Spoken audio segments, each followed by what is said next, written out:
यहाँ से लिया, उसके बाद फिर यहाँ से लिया, यहाँ से लेने के बाद इस लेवल के पास आई, उसके बाद देखिए यहाँ पर मॉर्निंग में यहाँ पर खुली और खुलने के बाद इसी लेवल से सपोर्ट लेने के बाद एक ऊपर का मूव, और ऊपर का मूव देखने के बाद आप लोग देख सकते हो यहीं से रेजिस्टेंस लेने के बाद एक हमें गिरावट देखने को मिला।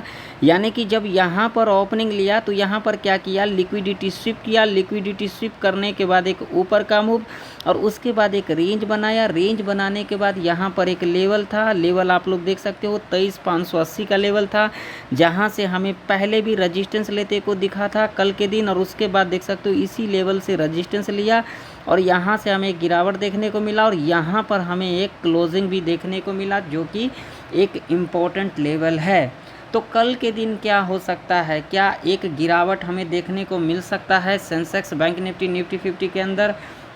कल के दिन सेंसेक्स का एक्सपायरी भी है, तो कल के दिन क्या हो सकता है, कल के दिन क्या Sensex, bank Nifty, Nifty 50 gap down खुल सकती है। अगर गैप डाउन खुल सकती है तो क्यों खुल सकती है, गैप डाउन खुलने के बाद सेंसेक्स, बैंक निफ्टी, निफ्टी 50 के अंदर ऐसा कौन सा सपोर्ट इंपॉर्टेंट रह सकती है, अगर उस सपोर्ट को ब्रेक कर जाती है तो क्या हमें एक और भी डाउन साइड का मूव देखने को मिल सकता है।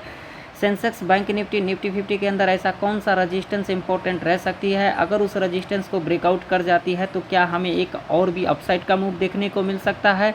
क्या हो सकता है, क्या कुछ खबर निकल के आ रही है, उसके ऊपर भी नज़र डालेंगे। साथ ही साथ हम यह भी देखेंगे जो कल के दिन के लिए सेंसेक्स और बैंक निफ्टी, निफ्टी 50 के अंदर एक ट्रैप रेंज कौन सा रह सकता है। तो वीडियो में आगे बढ़ने से पहले वीडियो अगर आप लोगों को नॉलेजेबल लगे, कुछ सीखने को मिले तो वीडियो को लाइक कर दीजिएगा, चैनल पर नए हो तो सब्सक्राइब भी कर लीजिएगा और साथ ही साथ इस वीडियो को ज़्यादा से ज़्यादा लोगों में शेयर भी कीजिएगा। और जो लोग टेलीग्राम को ज्वाइन नहीं किए हुए हैं जाकर के ज्वाइन कर सकते हैं, जिसका लिंक आप लोगों को वीडियो की डिस्क्रिप्शन में, चैनल के अबाउट सेक्शन में मिल जाएगा। तो सबसे पहले अगर हम यहाँ पर खबरों के ऊपर बात करेंगे तो देखिए अभी के टाइम पर जो खबरें निकल के आ रही है वो ये निकल के आ रही है, जो यहाँ पर ईरान और अमेरिका और इज़राइल के बीच में जो युद्ध चल रही थी वो युद्ध विराम के ऊपर बातचीत चल रही है, लेकिन उस दौरान फिर भी ईरान के तरफ से अमेरिका के तरफ ये युद्ध चल ही रही है, उसके ऊपर कोई भी जो है युद्ध विराम की बातचीत आगे नहीं बढ़ रही है, जिसका असर हमें बाज़ार के ऊपर देखने को मिल रहा है, जिसका असर हमें तेल और गैस के ऊपर देखने को मिल रहा है, जिसके वजह से हमें बाज़ार में एक डर का माहौल बनते को दिख रहा है। और डर का जब माहौल बनती है बाज़ार में तो एक हमें गिरावट भी देखने को मिलता है। जैसा कि आप लोग देख सकते हो बाज़ार में हमें एक गिरावट देखने को मिल रहा है। जब ये सारी चीज़ें ठीक होंगी उसके बाद ही हमें कुछ बाज़ार में एक मूव देखने को मिल सकता है, ठीक है। बाकी अगर हम यहाँ पर डेली चार्ट लगाएंगे तो डेली चार्ट के ऊपर आप लोग देख सकते हो, डेली चार्ट के ऊपर देखोगे तो यहाँ पर एक इनडिसीजन कैंडल का फॉर्मेशन होते को दिखा है। यहाँ पर देखिए ये जो कल का लो था ये हमें ब्रेक होते को दिखा। देखिए अगर यहाँ पर कैंडल, अगर यहाँ पर एक ग्रीन कैंडल अगर यहाँ पर इस लेवल के ऊपर आज के दिन अगर बना देती 23,580 के ऊपर, तो हम यहाँ पर मान सकते थे जो यहाँ पर एक अपसाइड का मूव आ सकती है। लेकिन यहाँ पर अगर आप लोग देखोगे तो यहाँ पर एक इनडिसीजन कैंडल बनते को दिखा। यानी कि अगर चार्ट की साइकोलॉजी के हिसाब से देखोगे तो चार्ट की साइकोलॉजी क्या कह रही है, चार्ट की साइकोलॉजी ये कह रही है जो बाज़ार में एक डर का माहौल बना हुआ है, जिसके वजह से हमें जो है एक गिरावट, देखिए गिरावट कब से देखने को मिल रहा है, तो देखिए यहाँ पर 1 2 3 4 पिछले 4 दिन से हमें गिरावट देखने को मिल रहा है। लेकिन आज के दिन देखोगे तो एक हमें ऊपर का भी मूव देखने को मिला, फिर हमें एक नीचे का मूव देखने को मिला, एक साइडवेज भी देखने को मिला। देखिए बाज़ार में जब हम आते हैं ना तो एक एक चीज़ें हमें लॉजिक जो है ना उसको समझना पड़ता है। अगर हम लॉजिक को नहीं समझेंगे, हम संयम नहीं बनाएंगे। बाज़ार का नाम क्या है, बाज़ार का नाम है एक संयम। जब हम संयम अपने आप में बना करके रखेंगे, इसको समझेंगे, चार्ट को देखेंगे, चार्ट की साइकोलॉजी देखेंगे और ख़ुद की साइकोलॉजी देखेंगे, तभी हमें बाज़ार की सारी चीज़ें समझ में आएगी। अगर हम यह चीज़ें नहीं देखेंगे और एक ग्रीन कैंडल बना तो ऊपर की ओर चले गए और एक रेड कैंडल बना तो नीचे की ओर चले गए, अगर यही करते रहेंगे तो हम बाज़ार में सस्टेन नहीं कर पाएंगे। और यही साइकोलॉजी है। अगर आप लोगों को मेरे से सीखना है इन सारी चीज़ों के बारे में, बाज़ार में एक लाइन लगाने से कोई ट्रेडर नहीं बन जाता, ठीक है। उसके ऊपर हमें ध्यान बना करके रखना होता है। जो मार्केट ट्रैप रेंज क्या है, ट्रैप रेंज क्या है, कहाँ पर ट्रैप कर सकती है, ट्रैप और टाइम, ये दोनों ही चीज़ें हमें बाज़ार में जब समझ में आती है तभी हम यहाँ पर ट्रेडर बन पाते हैं। नहीं तो यहाँ पर बाज़ार को हम दे सकते हैं, बाज़ार से ले तो क्या ही सकते हैं। तो जिन लोगों को सीखना है तो इसके लिए कुछ आप लोगों को देना पड़ेगा। अगर आप लोगों को कुछ और भी चाहिए तो यहाँ पर आप लोग देख सकते हो, यहाँ पर आ सकते हो और यहाँ पर आप लोग जानकारी ले सकते हो। सारी चीज़ें आप लोगों को मिल सकता है। अगर आप लोग चाहते हो तो यहाँ पर आप लोग आइए, यहाँ पर सारी चीज़ें आप लोगों को मिल जाएगा। आप लोग अगर सीखना चाहते हो, सपोर्ट रजिस्टेंस सीखने से ट्रेडर नहीं बन जाते हैं। सिर्फ हमें बाज़ार में क्या देखना पड़ता है, ट्रैप। तो वो ट्रैप जो चीज़ें हैं वो मैं आप लोगों को जो है बताऊंगा। और साथ ही साथ अगर आप लोगों को और भी कुछ चाहिए तो यहाँ पर आकर के आप लोग जो है जान सकते हो सारी चीज़ें। आइए अब हम लगाएंगे यहाँ पर 5 मिनट का टाइम फ्रेम। और एक बात ध्यान में रखिएगा, कल के दिन सेंसेक्स का एक्सपायरी है तो मार्केट यहाँ पर हो सकता है अनएक्सपेक्टेड हमें देखने को मिल सकता है। इस बात का ध्यान में रखना, हमें जल्दबाजी नहीं करना, अपने लॉजिक के ऊपर सारी चीज़ें समझ करके हमें कामकाज करना चाहिए। तो अगर यहाँ पर देखोगे तो यहाँ पर देखिए एक इम्पॉर्टेंट लेवल के पास क्लोजिंग दिया है। 5 मिनट के टाइम फ्रेम के ऊपर देखेंगे तो देखिए यहीं से सपोर्ट लेकर के एक ऊपर का मूव देखने को मिला था। लेवल देखिए कितना इंपॉर्टेंट लेवल है जहाँ पर हमें क्लोजिंग लेते को दिखा। यहाँ पर देख सकते हो यहीं से सपोर्ट लिया और ये फिर ऊपर गई और फिर लेवल को ब्रेक किया, सस्टेन नहीं कर पाई, यहीं पर हमें क्लोजिंग लेते को दिखा।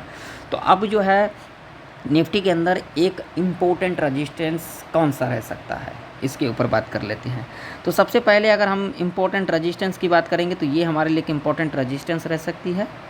यहाँ पर लॉजिक समझ लेते हैं। वीडियो को लाइक कर दीजिएगा, बहुत मेहनत करता हूँ। आप लोगों को 5 मिनट 10 मिनट 15 मिनट का वीडियो लगता है, लेकिन मेरे को ये सारे चीज़ें समझने के लिए और आप लोगों को सिखाने के लिए 2 से 3 घंटे लग जाते हैं। तो कृपया करके मेहनत करता हूँ तो आप लोग लाइक ज़रूर करिएगा, वीडियो को शेयर करिएगा। देखिए यहाँ पर खुलने के बाद यहीं से क्या लिया, रजिस्टेंस लिया।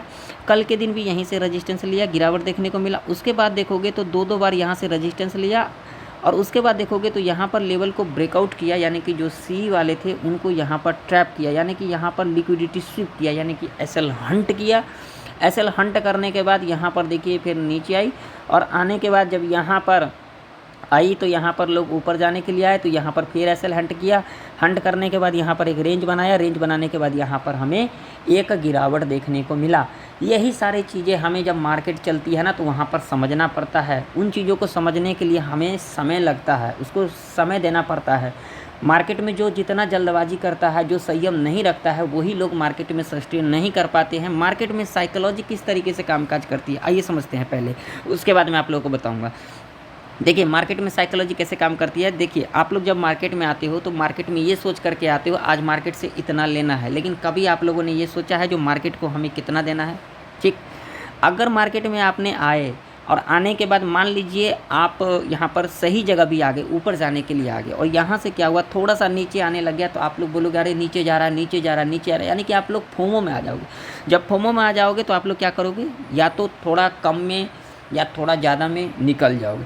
निकलने के बाद फिर आपके डायरेक्शन में गया मार्केट। जब मार्केट डायरेक्शन में गया और यहाँ पर जब एक रजिस्टेंस है, आपने रजिस्टेंस के पास ले लिया और इसको भी देख लिया, आपने ब्रेकआउट कर दिया। जब ब्रेकआउट कर दिया आपने यहाँ पर जब लिया ऊपर जाने के लिए तो फिर यहाँ से बाज़ार नीचे आने लगी। जब बाज़ार यहाँ से नीचे आने लगी आपने फिर क्या किया, फोमो में निकल गए। निकलने के बाद क्या हुआ, फिर आपने यहाँ पर क्या कर लिया, यहाँ पर नीचे जाने के लिए आ गए। आपने यहाँ पर क्या सोचा, आप नीचे जाएगी। जब नीचे जाएगी तो यहाँ पर एक कैंडल बना, फिर आप फोमो में आ गए। फिर आपको लगा जब यहाँ से बाज़ार जो है ऊपर जाएगी और बाज़ार इसी तरीके से जो है हमारा साइकोलॉजी को समझता है। तो यहाँ पर देखिए यहाँ पर फिर ये ग्रीन कैंडल बनाया, यहाँ पर लोग ऊपर जाने के लिए आए होंगे, यहाँ पर लोग ट्रैप हो गए होंगे।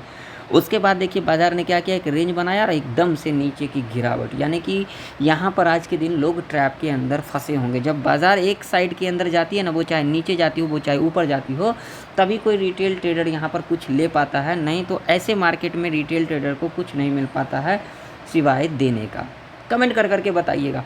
और इसमें क्या होता है, रिटेल ट्रेडर का जो साइकोलॉजी है वो कामकाज नहीं करती है। बाद में मार्केट से जो है यहाँ पर call put call put call put call put करना शुरू कर देते हैं, जिसके वजह से मार्केट में और भी ज़्यादा जो है मार्केट लेना शुरू कर देती है और लेने के बाद जो है हमारा साइकोलॉजी वहाँ पर कामकाज नहीं करती है। जब भी कभी कोई लेवल ब्रेक कर जाती है ना, तो हमें वहाँ पर ये चीज़ें देखना चाहिए। जैसे कि अब ये लेवल था, इस लेवल से रजिस्टेंस लिया, फिर रजिस्टेंस लिया, जब इस लेवल को ब्रेक कर दिया ना, ये हाई बनाया था ना, ये हाई हम मार्क करते हैं। उसके बाद जब भी हाई के ऊपर इस तरीके से क्लोज करती, तब हम यहाँ पर ऊपर की ओर देख सकते थे। लेकिन यहाँ पर लोगों को क्या, मैंने आप लोगों का संयम नहीं है। अब जैसे देखिए, अगर इसको बाज़ार को जैसे कि अब यहाँ पर नीचे जाना था, तो अब यहाँ पर नीचे के लिए लो बनाया, ये लो हम मार्क कर लिए।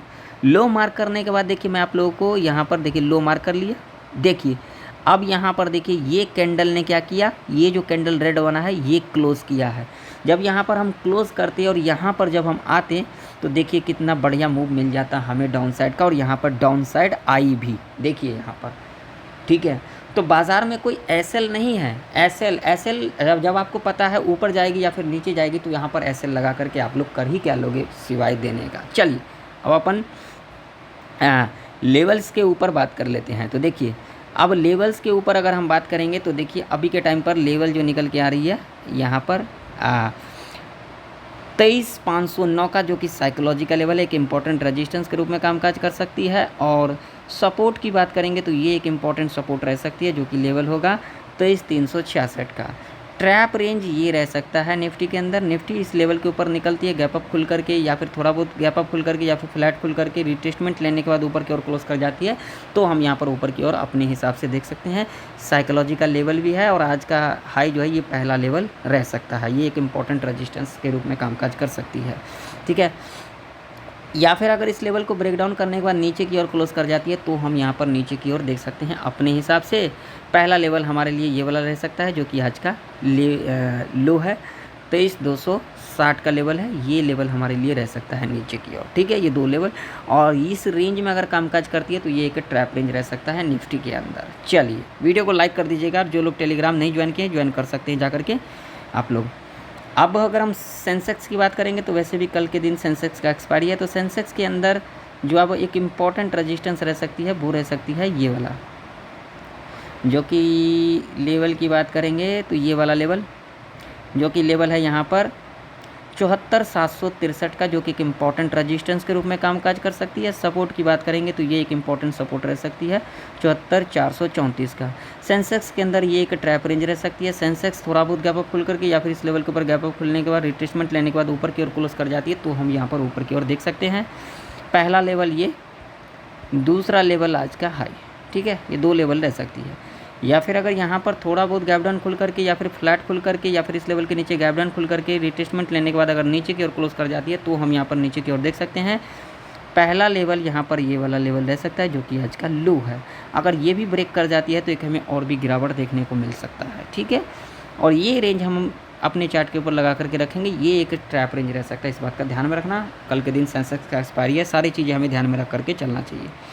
चलिए बैंक निफ्टी का लेवल देख लेते हैं। तो बैंक निफ्टी के अंदर अगर हम रेजिस्टेंस की बात करेंगे तो रेजिस्टेंस हमारे लिए जो इंपॉर्टेंट रह सकती है वो रह सकती है ये वाला, क्योंकि यहीं से हमें सपोर्ट लेते को दिखा था, तो ये एक इंपॉर्टेंट रेजिस्टेंस रह सकती है। और सपोर्ट की अगर हम बात करेंगे तो बैंक निफ्टी के अंदर ये एक इंपॉर्टेंट सपोर्ट के रूप में कामकाज कर सकती है 53,205 का। बैंक निफ्टी के अंदर ये एक ट्रैप रेंज रह सकता है। इस रेंज में हम कुछ भी नहीं करेंगे, सिर्फ चार्ट को देखेंगे। बैंक निफ्टी यहाँ पर इस लेवल के ऊपर निकलती है, गैप अप खुलने के बाद, फ्लैट खुलने के बाद, थोड़ा बहुत गैप अप खुलने के बाद, रिट्रेसमेंट लेने के बाद ऊपर की ओर क्लोज कर जाती है, तो हम ऊपर की ओर देख सकते हैं। इस लेवल को ब्रेक कर जाती है, रिट्रेसमेंट लेने के बाद अगर लो के नीचे इस तरीके से क्लोज कर जाती है, तो हम यहाँ पर नीचे की ओर अपने हिसाब से देख सकते हैं। वीडियो पसंद आया तो वीडियो को लाइक कर दीजिएगा, चैनल पर नहीं तो सब्सक्राइब कर लीजिएगा। मिलते हैं नेक्स्ट वीडियो के अंदर, तब तक के लिए जय हिंद, वंदे मातरम।